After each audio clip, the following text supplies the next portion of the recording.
Hey guys, Trudy Behrman here, and I'm actually doing my morning devotion. No makeup, just had a cup of coffee. That's as much as it is. So forgive my appearance, but I just had to hang out here for a minute. I'm doing my devotion, and I'm reading Luke 4:3-4. I've read this a million times, but for some reason this morning I just had to camp out right here on these two verses. Now I'm reading from the Complete Jewish Bible, but for the sake of this video, I'm using also the New Living Translation. The reason is because the Complete Jewish Bible uses words like Yeshua for Jesus and Tanakh for the law, and not a lot of people are familiar with that kind of reference. So Luke 4:3-4 in the New Living Translation says, "Then the devil said to him, 'If you are the Son of God, tell this stone to become a loaf of bread.' But Jesus told him, 'No, the scripture says people do not live by bread alone.'"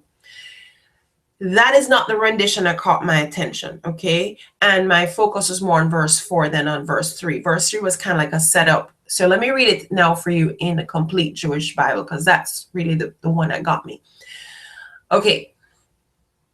Luke 4:3-4, Complete Jewish Bible. "The adversary said to him, 'If you're the Son of God, order this stone to become bread.' Yeshua answered him, 'The Tanakh says, man does not live on bread alone.'" Now, I titled this Spiritual High, Physical Low, because it just hit me. The adversary says to him, order this stone to become bread. And Jesus said, man does not live on bread alone. The adversary said, "If you are the Son of God, turn the stone to bread." And Jesus says, man does not live on bread alone. I just thought it was so amazing, because here it is. Jesus is answering him and saying, man does not live on bread alone. Jesus is hungry. They have just set up this for us to understand in verses 1 and 2. Jesus had been fasting for 40 days. He's hungry. Now, guys, I'm going through a fast right now. So this is very relevant to me. I'm myself in a 40-day fast. I'm not sharing this with you to get no la-la-las. That's not the point. I'm right now in my own 40-day fast. I'm doing this along with my church. It started so that the 40 days ends on Easter Sunday.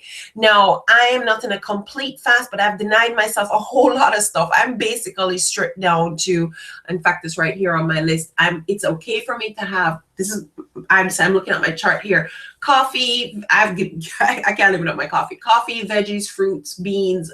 I'll have oil, sauces, water. But really, I'm leaving out all carbs, all meats. I'm just down to coffee, veggies, fruits, beans, oils, sauces, and water. And I'm not even having nuts, seeds. I'm having. Okay. And I am telling you, I'm looking forward to this fast to be over, because it is a challenge to me to be in this limited food capacity. Jesus, on the other hand, he is hungry in his physical state. But what happens when you fast is you truly go into this spiritual high. When you fast, when you focus on God and you spend time in focused study, you truly feel a spiritual elevation. And Jesus is doing this 40-day fast in preparation for the ministry he's about to encounter.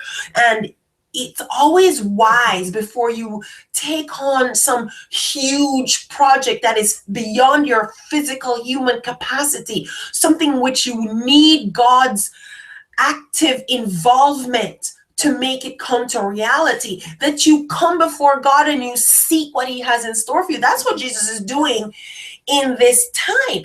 And in this time, when he's on this spiritual high, he's in a very physically low place. He is hungry in his humanity. His human side is very hungry.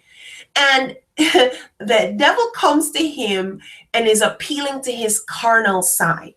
He's appealing to the carnal side of Jesus. He knows he's hungry, and he's dangling before him the thing, the perfect bait for his current state of weakness. I want to say that again. The devil is dangling before him the perfect bait for his current state of weakness. The devil always seems to know exactly what that is for us.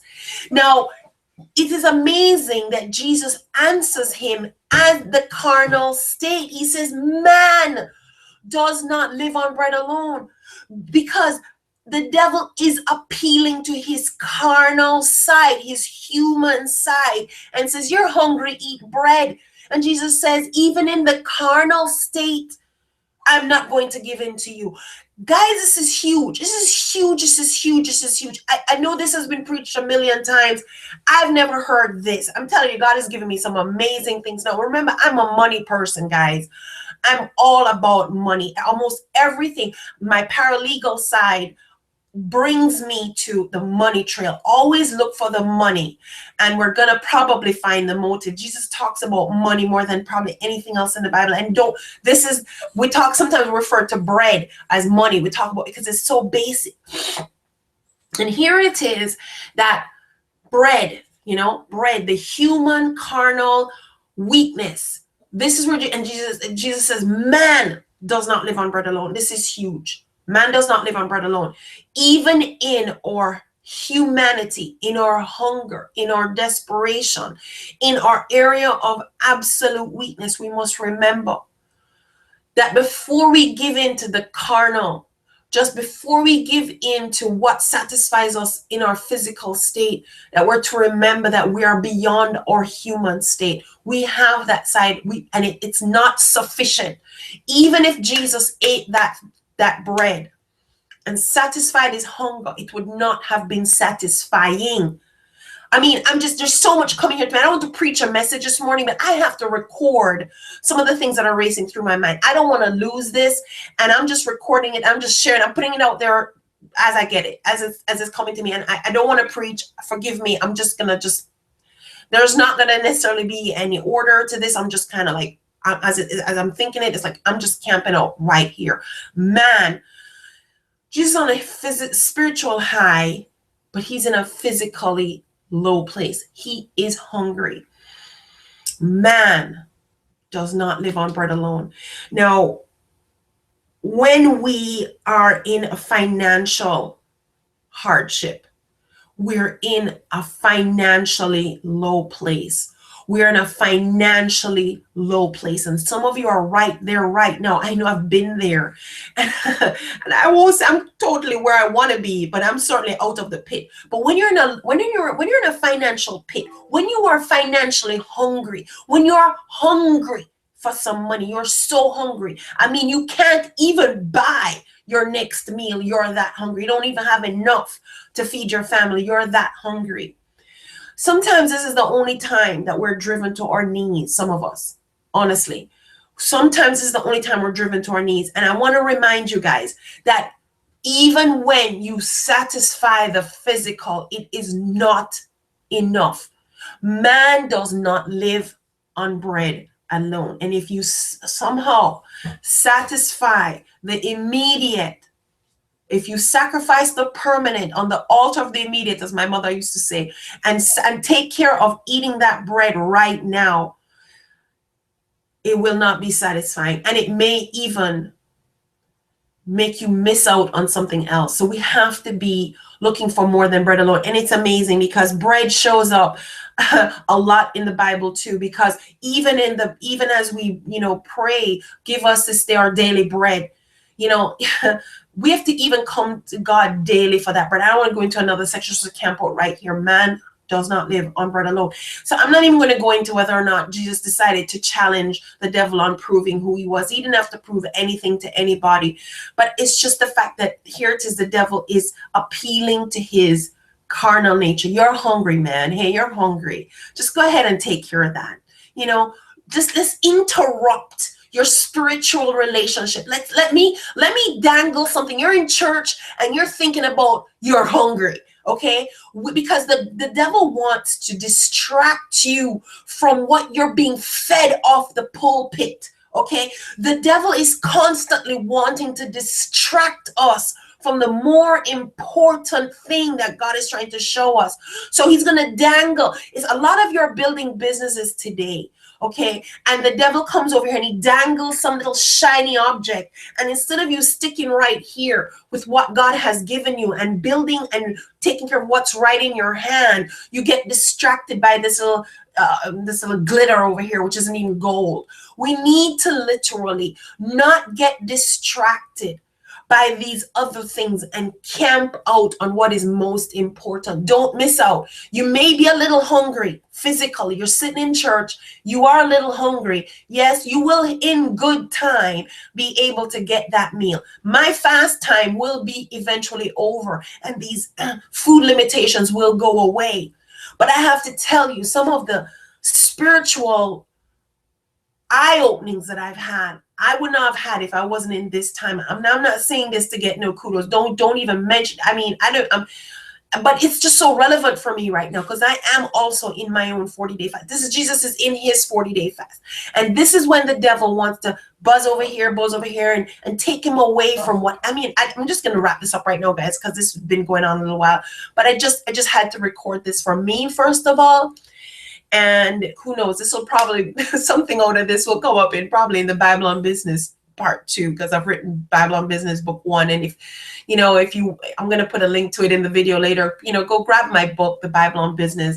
It is just amazing because even in this, there is a financial application, guys, there is just something here.